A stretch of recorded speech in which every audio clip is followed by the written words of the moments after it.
Hello guys, welcome to my channel. So guys, जो हमारा आज का डिस्कशन है, आज जो वीडियो कवर करेगा बेसिकली ये कॉमन टॉपिक तो नहीं है, बट मैं बोलूँ अगर आपने कभी बैंक ऑडिट करा है या फिर आप बैंकिंग सेक्टर से रिलेट करते हैं तो ये पॉइंट आपके लिए रिलेवेंट है। या फिर आप बैंकिंग सेक्टर से रिलेट नहीं करते, आपने कभी बैंक ऑडिट में नहीं पार्टिसिपेट करा, बट फिर भी ये पॉइंट आपसे रिलेवेंट है। रिलेवेंट कैसे है? आपने कभी हाउसिंग लोन लिया है, फिर कोई भी सिक्योर्ड एसेट के अगेंस्ट लोन अवेल करा बैंक या फाइनेंशियल इंस्टीट्यूशन से, तो क्या आपने कभी ये सोचा है कि सर बैंक को कैसे पता चल जाता है कि इस एसेट के अगेंस्ट कितने लोन लिए गए हैं या फिर नहीं लिए गए? मतलब कि ये, क्या आप अगर सोचो कि मैं जिस प्रॉपर्टी के अगेंस्ट आप हाउसिंग लोन ले रहे हो, बैंक उस पर इक्विटेबल मॉर्गेज क्रिएट करता है, क्या उस एसेट के अगेंस्ट मैं मल्टीपल लोन अलग अलग बैंकों से ले सकता हूँ और बैंक को पता भी ना चले? ऐसा कुछ कर सकते हो? मतलब आपका बेसिकली पर्पज़ क्या है कि मल्टीपल लोन फैसिलिटी अवेल करना सिंगल एसेट से, और एसेट की वैल्यू इतनी ज़्यादा नहीं है ताकि आप फ्रॉड कर पाओ।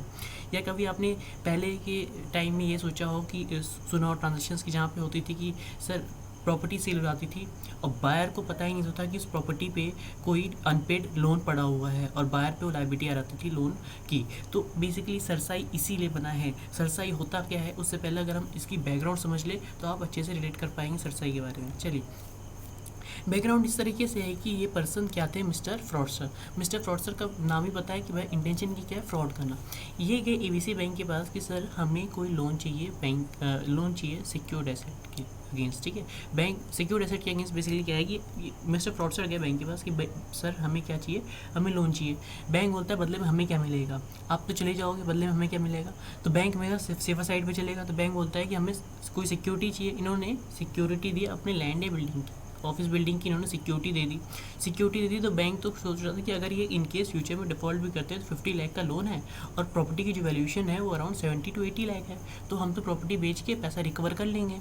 अब मिस्टर बी ने क्या करा, प्रॉपर्टी के डॉक्यूमेंट्स, जो title documents, basically equitable mortgage create करता है बैंक इक्विटेबल मॉर्गेज क्या होता है, 11% अगर आपको समझना है तो टाइटल डॉक्यूमेंट आमतौर पे अगर आपके पास कोई प्रॉपर्टी है तो आप उसको कैसे बताओगे? आप उसको टाइटल डॉक्यूमेंट से बताओगे कि सर ये प्रॉपर्टी के परचेज डॉक्यूमेंट है, मैंने इसे परचेज करा था, या फिर मेरे पेरेंट्स से मिला था तो इनहेरिट जो डॉक्यूमेंट्स थे वो इनहेरिटेंस के डॉक्यूमेंट की मुझे पेरेंट्स से मिला है।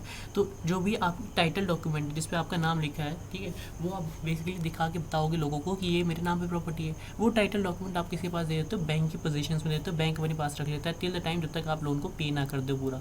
अब इससे बैंक को क्या फ़ायदा होता है कि अगर आप कभी डिफ़ॉल्ट करते हो तो बैंक इसको यूटिलाइज़ कर लेगा, इस टाइटल डॉक्यूमेंट को, और आपकी जगह पे बैंक एक्ट कर जाएगा। मतलब बैंक को मान लिया जाएगा एज अ बोरोवर। ठीक है, बोरोवर के शूज़ में वो लैंड कर जाएगा, और जहाँ पे बोरोवर जो राइट को इंटाइटल था, मतलब जो एज अ ऑनर आप राइट को एक्सरसाइज कर सकते थे, वो बैंक एक्सरसाइज कर पाता था। ठीक है, तो ये कहानी इस तरीके से थी कि मिस्टर फ्रॉडस्टर ने बैंक के पास गया, बैंक से 50 लाख का लोन फैसिलिटी लिया, बदले अपनी बिल्डिंग, ऑफिस बिल्डिंग सिक्योरिटी के तौर पर दे दी। अब ठीक था। फिर मिस्टर फ्रॉडस्टर ने ये कहानी किसी के साथ करी, एबीसी बैंक के साथ। मिस्टर फ्रॉडस्टर को लगा यार 50 लाख तो सफिशिएंट नहीं है, कंपनी बहुत लॉस कमा रही थी। इन्होंने सोचा कि सर वो ऐसा करते हैं और पैसे थोड़े से इकट्ठा करते हैं। ये गए दूसरे बैंक के पास, इसका नाम था XYZ। ठीक है, XYZ बैंक के पास गया और इन्होंने बोला कि सर हमें सेम वही कहानी कि हमें लोन चाहिए। बैंक ने बोला हमें बदले में हमें क्या मिलेगा? कहते हैं कि आपको बिल्डिंग हम अपनी सिक्योरिटी बताएंगे। इन्होंने सेम बिल्डिंग कैसे करी? क्या ये टाइटल डॉक्यूमेंट दोबारा इसे इन्होंने क्या करा, फॉल्सिफाइड क्रिएट करा। इन्होंने क्या करा, इमिटेट करा उस जो इनका ओरिजिनल टाइटल डॉक्यूमेंट था। अभी कैसे हुआ ये हमारा पॉइंट ऑफ डिस्कशन नहीं, क्योंकि कुछ भी पॉसिबल है। ठीक है, आज की दुनिया में कुछ भी पॉसिबल है। तो इन्होंने डुप्लीकेट टाइटल डॉक्यूमेंट, आमतौर पे बोलूँ मैं तो डुप्लीकेट टाइटल डॉक्यूमेंट इन्होंने क्रिएट करा और वो XYZ बैंक को दे दिया। अब XYZ बैंक तो मन में मन खुश हो रहा था कि मेरे पास इनफ सिक्योरिटी है, फ्यूचर में डिफ़ॉल्ट होता है तो मैं इसे लिक्विडेट करूँगा और अपने पैसे रिकवर कर लूँगा। मिस्टर फ्रॉडस्टर का इंटेंशन अभी भी नहीं था कि पैसे पे करें। इन्होंने क्या करा, पैसे में डिफ़ॉल्ट कर दिया और अकाउंट हो गया NPA। NPA क्या होता है? जब आपका इंटरेस्ट, प्रिंसिपल या फिर इंस्टॉलमेंट, इनमें से कुछ भी ओवर ड्यू हो जाता है 90 डेज़ या उससे ज़्यादा के लिए। ठीक है, 90 दिन ओवर ड्यू, क्या जिस दिन उसको पे करना था उस दिन से 90 दिन तक का टाइम हो गया तो अकाउंट हो जाता है NPA हो गया। अब बैंक सोचेगी कि अब बहुत टाइम हो गया वेट करते करते, अब इस क्यों ना इस एसेट को सेल किया जाए। इस एसेट को सेल करने के लिए बैंक के पास राइट है अंडर द सारफेसी एक्ट 2 में।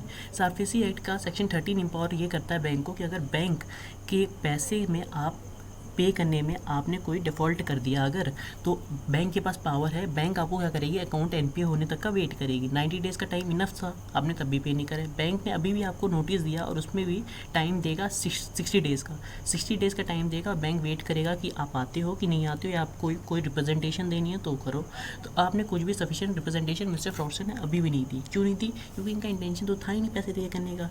बैंक ने सोचा कि अब सरफेसी एक्ट के तहत हम इस एसेट को क्या करेंगे, लिक्विडेट करेंगे और अपना पैसा रिकवर कर लेंगे। सरफेसी एक्ट पावर करता था, इनफैक्ट इतने पावर ग्रांट करता है बैंक और फाइनेंशियल इंस्टीट्यूशन को कि अगर उनके पैसे में डिफॉल्ट होता है, सरफेसी एक्ट बोलता है कि जो बोरोवर है, बोरोवर किसी तरह का कोई इंजेक्शन नहीं ले सकता। कि अगर बोरोवर सोचे कि मैं कोर्ट में जाके अटका दूँ मामला, किसी ट्रिब्यूनल में जाके दे दूँ, कहीं रिप्रेजेंटेशन वो नहीं दे सकता। कोई बात अगर उसको कोई रिप्रेजेंटेशन के फॉर्म में कुछ बोलनी भी है तो किसको बोल सकता है, उसी बैंक को बोल सकता है जो कि इसके अगेंस्ट एक्शन ले रही है, ठीक है, अंदर सरफेसी एक्ट। तो ये सरफेसी एक्ट का थोड़ा सा ओवरव्यू हो गया, ठीक है। बैंक ने क्या सोचा कि हम चलते हैं और क्या सोचते हैं कि एसेट को लिक्विडेट कर देंगे। एबीसी बैंक से पहले पैसा लिया तो पहले वो अकाउंट एनपीए हुआ। एबीसी बैंक गई बिल्डिंग का इंस्पेक्शन करने, बिल्डिंग के पास पहुंची थी तो सामने से एक और गाड़ी आई। गाड़ी में कौन बैठे थे? XYZ बैंक के ऑफिशियल्स, ठीक है। दोनों ऑफिशियल्स ने बात करी तो पता चला कि यार ये तो सेम बिल्डिंग की बात कर रहे हैं, सेम बिल्डिंग की बात कर रहे हैं और दोनों किस लिए हैं कि बिल्डिंग को लिक्विडेट करके पैसा रिकवर करेंगे।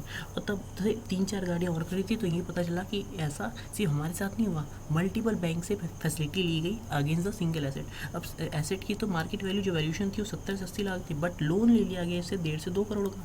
अब इस एसेट को अगर मैं प्रोपोर्शनेट भी बांटूँ बैंकों में तो बैंक तो हमेशा यहाँ पे क्या है, लॉस में ही है।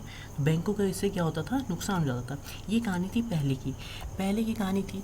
इस तरह के ट्रांजेक्शन्स को एलिमिनेट करने की गवर्नमेंट क्या लेके आई, एक रजिस्ट्री जिसका नाम है सरसाई बेसिकली क्या है, ये ऑनलाइन डेटाबेस प्रोवाइड करती है जहाँ जितने भी एसेट्स के अगेंस्ट अगर कोई भी लोन फैसिलिटी अवेल की गई, मतलब कोई भी एसेट अगर मॉर्गेज क्रिएट किया गया एसेट पे तो उसकी डिटेल कहाँ होती है, सरसाई में रजिस्टर कर दी जाती है बैंक द्वारा। जब कौन करता है, बोरोवर करेगा, बोरोवर नहीं करेगा क्योंकि बोरोवर अगर हमने छोड़ दिया ये जिम्मेदारी तो बोरोवर तो कभी करेगा नहीं अगर उसकी इंटेंशन मैलिफाइड होगी। तो उसने क्या, किस पे ड्यूटी है ये, बैंक या PFI पे, ठीक है। तो सरसाई क्या है, बेसिकली सेंट्रल रजिस्ट्री है अंडर द सरफेसी एक्ट, जहाँ पे सारे सिक्योरिटी की रजिस्टर मेंटेन होती है, ठीक है। कैसे होती है ट्रांजेक्शन फ्लो, अगर समझो बोरोवर आया बैंक के पास, बैंक से बोला कि हमें फैसिलिटी चाहिए और बदले में अपनी कोई भी सिक्योर्ड एसेट दी। अब बैंक ने जब पैसे डिस्बर्स करने से पहले बैंक उस एसेट पे जाएगी, सरसाई पे लॉगिन क्रिएट करेगी और सरसाई पे उस एसेट को रजिस्टर कर देगी। रजिस्टर करने से उस एसेट के बारे में पता चल जाएगा किसी दूसरे बैंक को, अगर ये बोरोवर गया तो। अगर ये बोरोवर गया किसी दूसरे बैंक को और बोला कि सर मुझे लोन चाहिए अगेंस्ट द सेम एसेट, तो उस बैंक सरसाई पे जाके चेक कर सकता है कि यार इस एसेट के अगेंस्ट कोई दूसरा लोन तो नहीं अवेल किया गया। तो बेसिकली इंटेंशन क्या थी, ऑब्जेक्टिव क्या है बेसिकली सरसाई बेसिकली ये है कि पहली बात तो ये जो फ्रॉडलेंट ट्रांजेक्शन्स हो रहे थे, इस तरह के ट्रांजेक्शन को कटेल करना। सेकेंड जो मोस्ट इंपॉर्टेंट ट्रांजेक्शन था वो ये था कि सेम एसेट से वेरियस लोन ले लिए जाते थे सेवरल बैंक से, ठीक है। अलग अलग लोन अलग अलग बैंकों से सिमिलर एसेट्स के अगेंस्ट ले लिए जाते थे। इस अगर इमेज से रिलेट कर पाए, बिल्डिंग सेम है बट बैंक मल्टीपल से, ABC है, XYZ और अदर बैंक्स, अदर उसमें बहुत सारे बैंक्स हैं, ठीक है।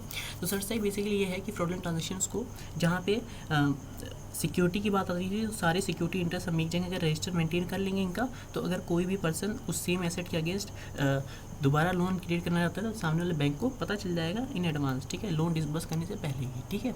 और वो मल्टीपल लोन फैसिलिटी नहीं अवेल कर पाएगा डिफरेंट बैंक से सेम एसेट के अगेंस्ट, ठीक है। हाँ, एसेट की वैल्यू बहुत ज़्यादा है और बैंक अपनी मर्जी से देना चाहता है तो वो बात अलग है। मैं तो किस बात में बात कर रहा हूँ, फ्रॉडलेंट ट्रांजेक्शन, ठीक है। फ्रॉडलेंट ट्रांजेक्शन ये है कि बैंक को पता हो कि यार इस एसेट के against already loan facility avail की जा चुकी है। बेसिकली क्या होता है, इनकम्बर्ड बोला जाता है, अनइनकम्बर्ड बोला जाता है। अनइनकम्बर्ड बोला जाता है जहाँ पे कोई लोन इस तरीके से फ्री है हमारी जो एसेट है, बट इनकम्बर्ड क्या होता है कि यहाँ पे लोन फैसिलिटी ली गई है एसेट के अगेंस्ट, ठीक है। तो अगर प्रेजेंट सिनारियो की बात करें तो पहले तो क्या होता था, सरसाई में सिर्फ सिक्योर एसेट टेंजिबल को कवर किया जाता है, बट आज टाइम पे बात करूँ तो फिक्स एसेट में सिर्फ नहीं है ये डेटर पे भी बात करेगा, स्टॉक पे भी बात करें, इनफैक्ट इंटेंजिबल एसेट्स भी इस पर कवर कर लिए गए अगर इसके अगेंस्ट कोई भी लोन फैसिलिटी अवेल की। ठीक है, रेसेशन की बात करें कि रेसेशन में सारे पर्टिनेंट इन्फॉर्मेशन होते हैं लोन के रिगार्डिंग। एसेट क्या है, एसेट की डिस्क्रिप्शन, बोरोवर की डिस्क्रिप्शन, सारी डिटेल बैंक पीएफआई जो लोन डिस्बर्स कर रहा है वो सरसाई के पोर्टल पे जाके रजिस्टर कर देगा, ताकि जो भी पर्सन, जो भी बैंक, दूसरा बैंक अगर लोन डिस्बर्स कर रहा है तो उसको सारी डिटेल पता चल जाए। सो गाइस, ये थी आज की डिस्कशन। ये वीडियो बेसिकली सरसाई के बारे में, मीनिंग के बारे में डिस्कस कर रहा था। अगर आपको वीडियो अच्छी लगी तो प्लीज़ लाइक करें, शेयर करें, सब्सक्राइब करें और अपने फ्रेंड्स में शेयर करें। ठीक है, okay, thank you very much, bye bye.